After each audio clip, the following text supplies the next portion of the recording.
எல்லோருக்கும் வணக்கம். ரொம்ப சந்தோஷமான நாள். ராம் சார் சொன்னது மாதிரி ஒரு கனவு நிஜமான நாள் மாதிரி தான். ஏன்னா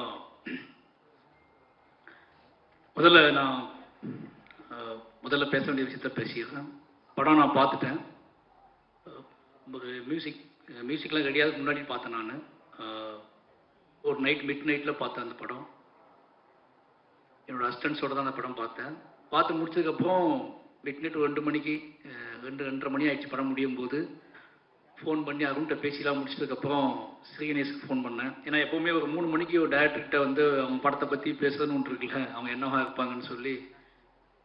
அப்போ தான் ஸ்ரீகணேஷ் வந்து தூங்கி எழுந்த மாதிரியே பேசினாப்புல. அவங்க எப்போவுமே அப்படி தான் பேசுவார், நமக்கு தெரியும்ல. அண்ணா சொல்லுங்கண்ணா அப்படின்னு ஆரம்பிச்சாப்புல. அப்படி கேட்குற ஒரு குரல்கிட்ட இந்த படத்தில் நம்ம ஏதாவது நம்ம என்ன நினச்சிட்டு இருக்கோம்னா, மனசுக்குள்ளே படம் நம்மளுக்கு முன்னாடியே காட்டுறாங்க அப்படின்னா அதோட குறைகளை சொல்கிறதுக்கு மட்டும்தான் நம்ம வந்து அதோட குறைகளை சொல்கிறதுக்கு மட்டும்தான் நம்மளை காட்டுறாங்கன்னு நினச்சிக்கிறோம் மனசுக்குள்ளே. நானும் அப்படி தான் நினச்சிக்கிட்டேன் போலக்கு அப்படின்னு சொல்லிட்டு ஏதோ பேச தோணுன அடுத்த செகண்டே நமக்கு தோணிடுச்சு, இந்த வண்ணதாசன் கவிதைக்கிட்ட நம்ம என்ன சொல்கிறது. ஏன்னா ஸ்ரீகணேஷை பார்த்தா எனக்கு எப்போவுமே வண்ணதாசன் கவிதை மாதிரி தான் தோணும். அவரோட கவிதைகளுக்கு ஒரு உருவம் இருந்தால் அதுதான் ஸ்ரீகணேஷ். அந்த கவிதைகள் எப்படி பேச ஆரம்பிக்குமோ அப்படி தான் அவர் பேசுவார். நான் அதுவும் ஒன்றுமே சொல்ல. நிச்சயமாக இந்த படம் வந்து உங்களோட கேரியரோட உங்களோட என்ன சொல்கிறது, நீங்கள் யாருன்னு தேடக்கூடிய இன்னும் புதுசாக வரவங்களுக்கு நீங்கள் ஸ்ரீகணேஷ் யாருன்னு சொல்லக்கூடிய ஒரு படமாக இருக்கும். ரொம்ப சந்தோஷமாக இருந்துச்சு. ஏன் அப்படின்னா ஒரு படத்தை வந்து நம்ம எடுக்குது என்னென்னா, அது பார்க்குறவங்க எல்லாத்துக்கும் பிடிக்குமா, எப்படிலாம் கொண்டாடுவாங்களா, அது பரபரப்பாக போகுது அப்படிலாம் இல்லாமல் பிடிச்சி மனசுக்கு பிடிச்ச ஒரு வேலையை செஞ்சுட்டு அதோட ரிசல்ட்டுக்காக வெயிட் பண்ணுறது இருக்குல்ல, பிடிச்ச மாதிரி செஞ்சுட்டு அதை கொண்டு போய் ப்ரெசென்ட் பண்ணுறது இருக்குல்ல, அது ஒரு பெரிய ஒர்க்கு. அந்த ஒர்க்கை பண்ணிவிட்டு ஒரு டைரக்டர் உட்காந்துக்கும் போது அது ஒரு தனி கெத்து இருக்குது. அந்த கெத்தோட ஸ்ரீகணேஷ் இருக்காரு. அந்த கெத்துக்காகவே இந்த படம் வந்து நிச்சயமாக உங்களுக்கு பேர் வாங்கி கொடுக்கும். அப்புறம் வந்து சித்தார்த் சார் சொல்லி ஆகணும். ஏன்னா நான் ஃபஸ்ட்டு ஒரு ஹீரோட வீட்டுக்குள்ளே போனோம்னா சித்தார்த் சார் வீடு தான். ஏன்னு கேட்குறது ஆச்சரியமாக இருக்கும். கற்றது தமிழ் முடிஞ்ச உடனே எங்களை கூப்பிட்டு சார் சொன்னார்ல, எங்களை கூப்பிட்டு பேசின ஒரே ஹீரோ அப்படின்னு சொன்னார்ல, நானும் சார் தான் அவர் வீட்டுக்கு போவோம். அப்போ சித்தார்த் சார் ஒரு படம் பண்ணுற மாதிரி இருந்துச்சு. அதுக்காக நாங்கள் காடு மலைன்னு ஏறி அலைஞ்சோம். கிட்டத்தட்ட வருஷக்கணக்காக அலைஞ்சோம். அந்த படம் இன்னும் நடக்காமல் இருக்கிறதுல ஒரு பெரிய ஆச்சரியம் தான் எனக்கு. ஏன்னா அது படத்துக்கு 10 பாட்டு மியூசிக் போட்டே கொடுத்தாரு. அந்த 10 மியூசிக் பாட்டு ஆல்பத்தையும் கேட்டுக்கிட்டே நாங்கள் ஊட்டி கொடைக்கானல்னு ஒவ்வொரு மலையை ஏறி அலைஞ்சிட்டே இருப்போம். அவ்வளோ பாடி வச்சிருப்பாரு. அந்த பாட்டெல்லாம் கேட்டு போகும்போது எப்போ, ஏன்னா நம்ம வந்து பொம்மரிலாம் பார்த்ததுக்கப்புறம் நான் வந்து பாய்ஸு பொம்மரிலாம் பார்த்துட்டு சித்தார்த்தை பற்றி அவங்க பற்றி எனக்கு ஒரு மைண்ட் இருந்துச்சு. பட் ராம் சார் மீட் பண்ண போகும்போது தான் சினிமாவோட சென்ஸ் என்ன, ஒரு ஆர்ட் ஃபார்முக்குள்ள எல்லா தளத்திலையும் யோசிக்கக்கூடிய இயங்கக்கூடிய ஒரு ஆளாக இருக்காரு அப்படிங்கிறது அப்போ தான் புரிஞ்சு. அந்த சாங்ஸ் கேட்கும்போது சார் ஒன்றுனா சொல்லுவார், பயங்கர டிஸ்டர்படாக வந்து பாட்டு பண்ணியிருப்பாங்க போல கூட. ஏதாவது பாட்டு ஒவ்வொரு பாட்டோட எமோஷனலையும் சார் போட்டு கேட்டே இருப்பாங்க. அந்த பாட்டெல்லாம் எனக்கு நல்லா ஞாபகம் இருக்கு சார். நான் ஒரு ரிலீஸே ஆகாத ஒரு ஆல்பத்தை ரொம்ப நாள் கேட்டிருக்கோம்னா உங்கள் ஆல்பம் நிறைய நாள் நான் கேட்டுகிட்டே இருந்திருக்கேன். அதுக்குள்ள நிறைய பாட்டுகள் உடைய சத்தம் கேட்கும், நிறைய அதாவது ஃபுல் எமோஷனலாக இருக்கும் அந்த சாங்ஸ் எல்லாமே. ஒரு ஹீரோக்குள்ள இவ்வளோ நாலேஜ், சினிமா பற்றி ஒரு நாலேஜ் இருக்குன்னு சொல்லி அவ்வளோ விஷயமா இருக்கும். அந்த ப்ராஜெக்ட் நடந்துச்சுன்னா நிஜமாவே அந்த ப்ராஜெக்டுக்காக நாங்கள் அவ்வளோ வேலை பார்த்தோம். அது நடக்காமல் போனது ஒரு பெரிய வருத்தம் எனக்கு இப்போ வரைக்குமே இருக்குது. அது நடந்திருந்தால் ஊட்டியோட மூளை முடுக்கெல்லாம் நாங்கள் படம் பிடிச்சி காட்டியிருப்போம். ஏன்னா அந்த ஊட்டியோட கிட்டத்தட்ட மாதக்கணக்காக தங்கியிருந்து எல்லா மலை உச்சிகளுக்கும் நாங்கள் போய் அடைஞ்சோம். அதில் ஒரு சம்பவம் நடந்துச்சு, அதை சொல்லி ஆகணும். ஒரு பள்ளத்தாக்கை பார்க்கறதுக்காக நானும் ராம் சாரும் போயிருந்தோம். 2 பேர் மட்டும்தான் போயிருந்தோம்.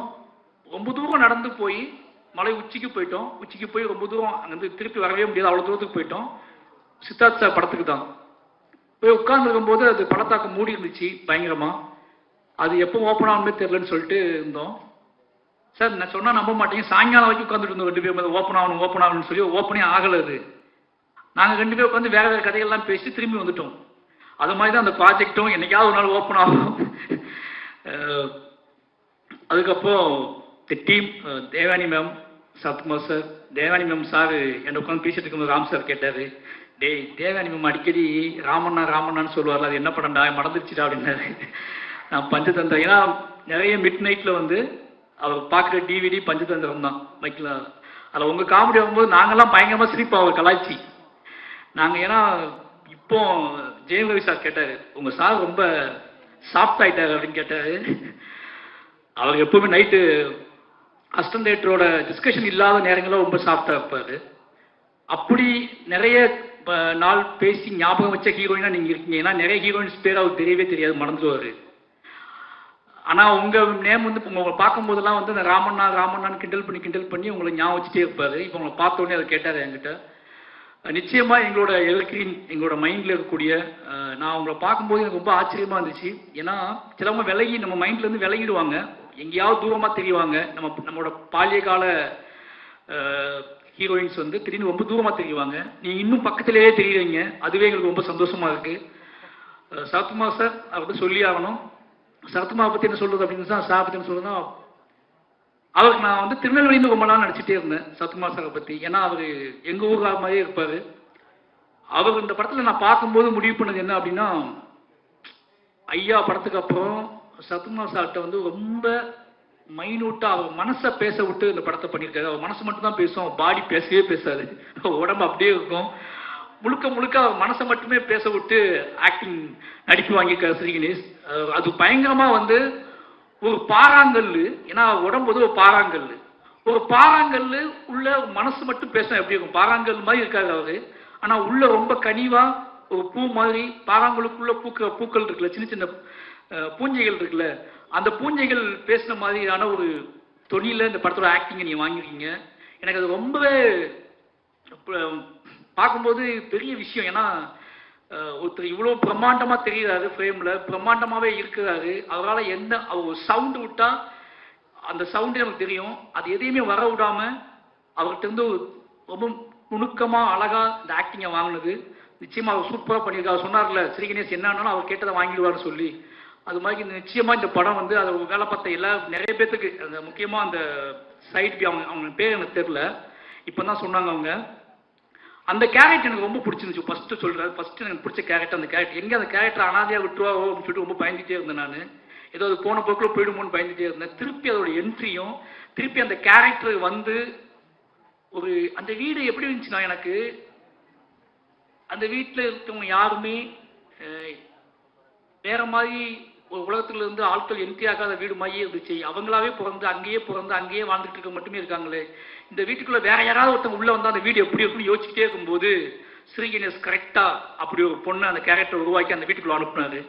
இப்படி எல்லாரும் சேர்ந்து உள்ள வரும்போது தான் அந்த வீடு இன்னும் நிறைவா மாறணும்னு இருக்குல்ல, அந்த இடத்துல அந்த கேரக்டர் உள்ள வந்த உடனே எப்பா நிம்மதி ஆயிடுச்சுப்பான்னு எனக்கு தோணுச்சு இந்த படம் பார்க்கும்போது. ஒருவேளை அந்த கேரக்டர் அந்த வீட்டுக்குள்ள வராமலே இருந்திருந்தா ஒருவேளை எனக்கு நிறைவாயிருக்குமான்னு எனக்கு தெரியல.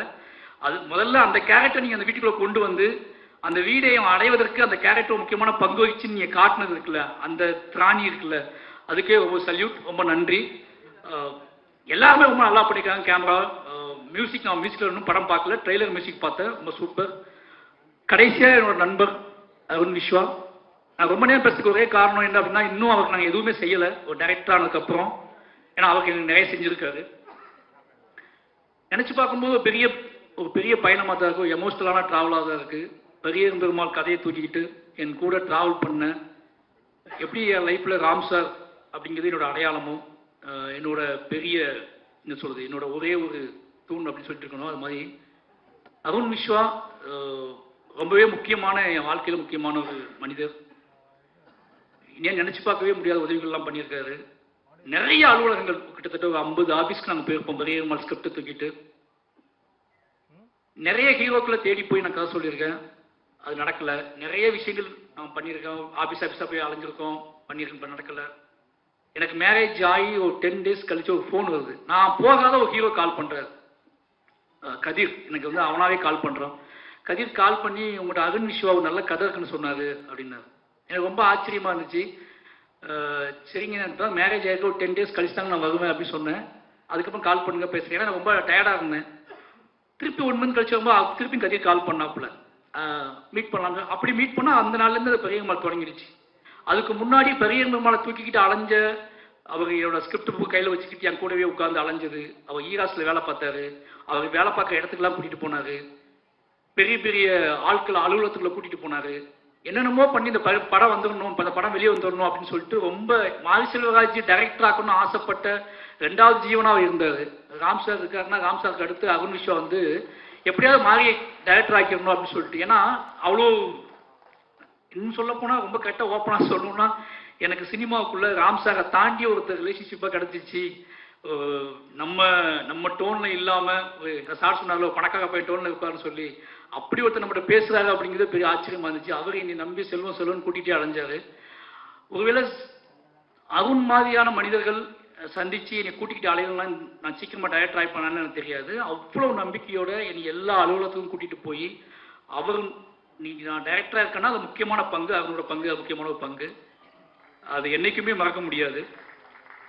நான் எப்பவுமே நினச்சிட்டே இருப்பேன். எனக்கு திங்பி சந்தோஷத்தை கூட நான் சொன்னேன், எனக்கு அருண் வந்து ஒரு பெரிய எமோஷனல். அதை எப்படி வெளிக்காட்டுறதுன்னு தெரியல. எந்த மாதிரி இடத்துல எந்த மாதிரி மேடைகளில் எந்த மாதிரி நடக்கும் தெரியல. நிச்சயமாக இன்னைக்கு அவர் ப்ரொடியூசராக இருக்கேன், நான் அவர் டைரக்டராக இருக்கேன். நிச்சயமாக நானும் அருணும் வந்து படம் பண்ணாமல் அது சாத்தியம் அடைய அந்த படம் பண்ணுற நாள் 2 பேருமே அவர் ப்ரொடியூசர் நான் டைரக்டர்னு ஒரு படம் பண்ணுவோம்ல. அதனால் அருணுக்கு வந்து எப்போ ஃபோன் பண்ணாலும் எனக்கு பயங்கர கூச்சமாகவே இருக்கும். என்னடா கமிட்மெண்ட் பண்ணி வச்சிட்டோமே, அருண் கால் பண்ணுறாப்லையே, அருண் ப்ரொடியூசர் ஆகிட்டாப்லையே அப்படின்னு சொல்லி நிறைய நாள் வருத்தப்பட்டிருக்கேன். நம்ம ஏட்டிக்கு இப்படி பதில் சொல்கிறோம், அருண் அவங்க கூட கமிட்மெண்ட் இருக்குது, இவங்க கூட கமிட்மெண்ட் இருக்குன்னு சொல்கிறோம். நிச்சயமாக அருண் கூட கமிட்மெண்ட் எப்போவுமே நிரந்தரமான ஒரு கமிட்மெண்ட் இருக்குது.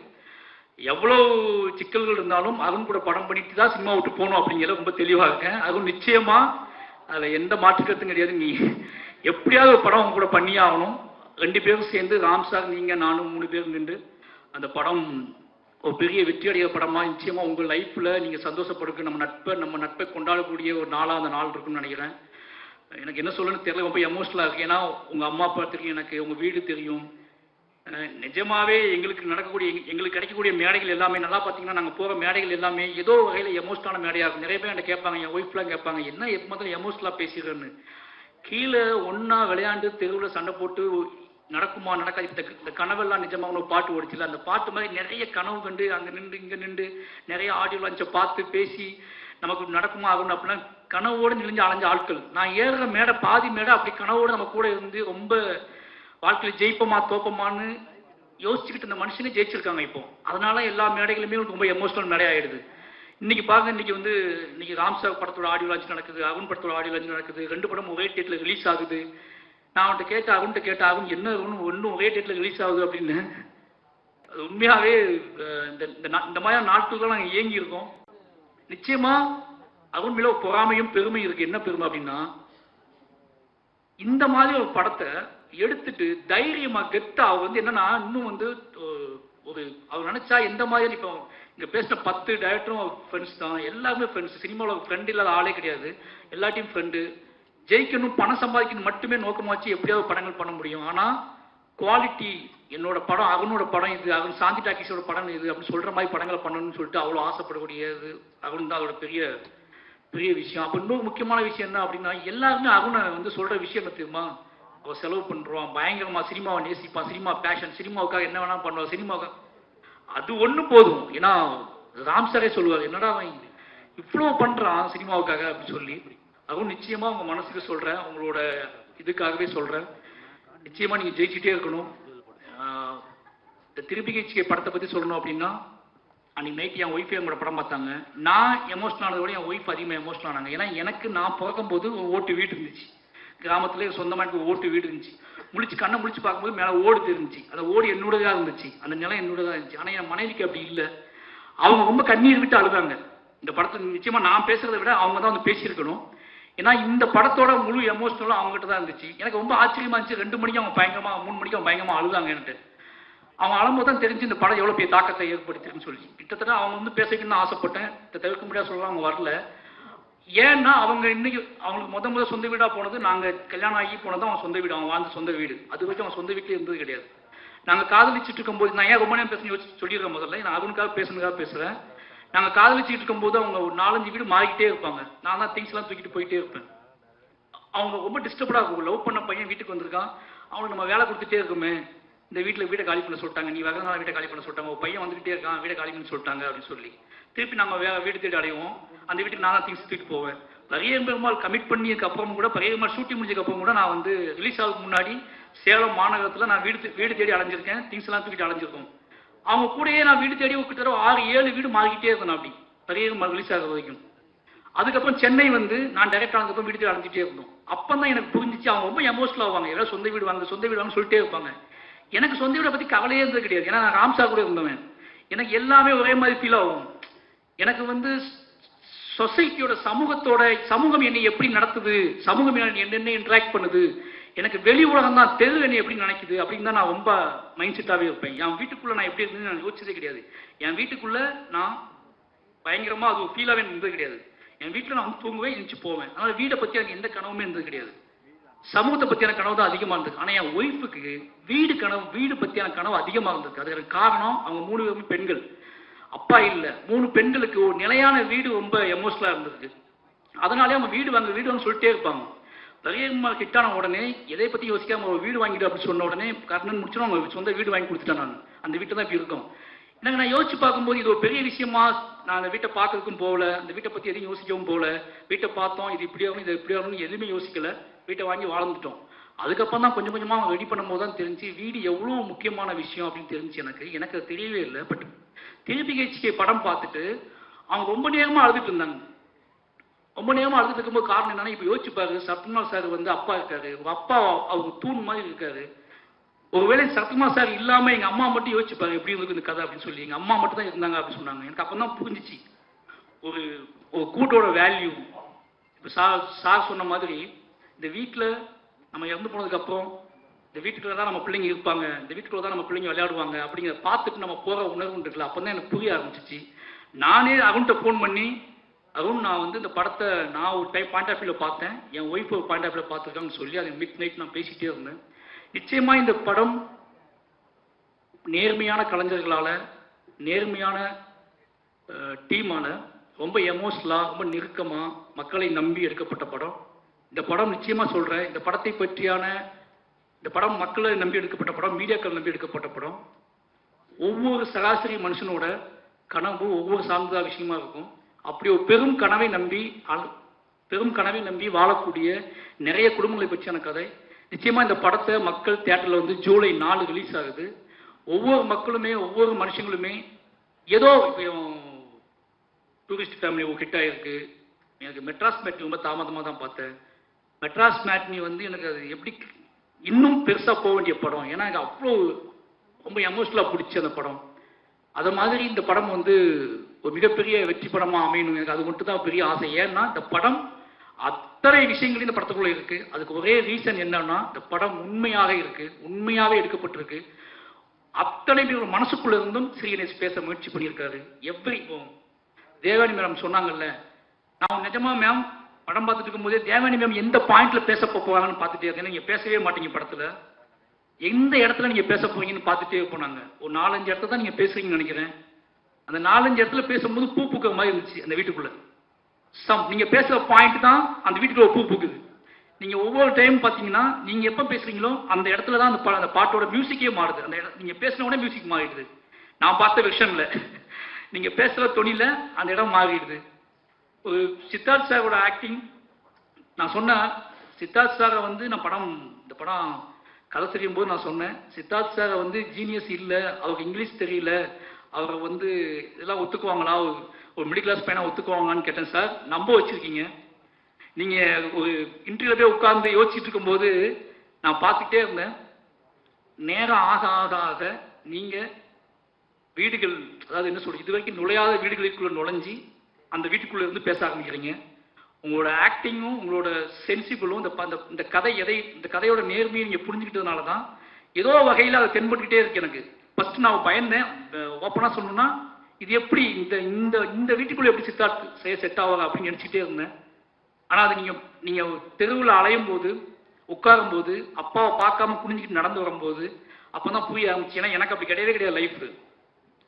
நான் ரொம்ப நிமிர்ந்து அலைஞ்ச பையன். ஒரு மாதிரி வீட்டுக்குள்ளே வேற மாதிரி இருப்பேன். வீட்டுக்குள்ளே வாழ்கிற அந்த மிடில் கிளாஸ் பசங்களோட மைண்ட் செட் இருக்குல்ல, அதை இப்போ இந்த படத்தில் தான் நான் ஃபஸ்ட் டைமாக லைவாக பார்க்குறேன்.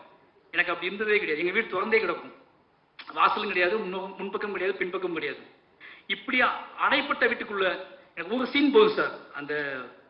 அந்த வீட்டு ஓனர்கிட்ட பேசுகிற ஒரு சீன் போகுது எனக்கு. அது ரொம்ப ரொம்ப டிஸ்டர்ப் பண்ணிச்சு என்னைய.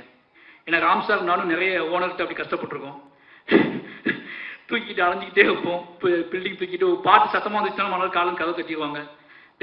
உங்கள் பாட்டு போடுறதுக்குலாம் நாங்கள் வீட்டை காலி பண்ணியிருக்கோம். ஓகேங்களா? அவர் செல்லாம் மூட பயங்கரமாகி சித்தார்த்து பாட்டு போடுறான்னு சொல்லிட்டு பெருசாக போட்டுவிட்டு சவுண்ட் வச்சு விட்டுருவாரு.